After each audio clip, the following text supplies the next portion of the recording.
The wisdom of a king. One day, two women came to visit King Solomon. They stood before him, and one of them stepped forward and said, "My lord, we live in the same house. A few days ago, we both had baby boys.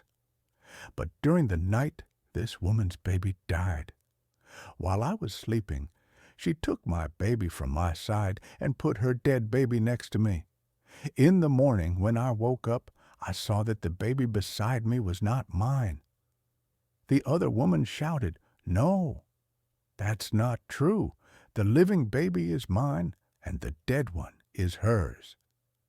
Then the first woman said, "No, the dead baby is yours, and the living one is mine." They argued in front of the king. No one could tell who was telling the truth. There were no other witnesses. Both women claimed to be the real mother of the living child. King Solomon thought for a moment. Then he called for a sword. "Bring me a sword," he said. A servant brought the sword, and Solomon said, "Cut the living child in two. Give half to one woman and half to the other."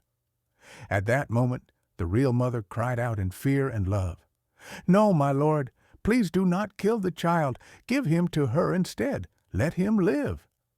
But the other woman said, "Go ahead, cut him in two. Then neither of us will have him." Solomon smiled and said, "Stop. Do not harm the child.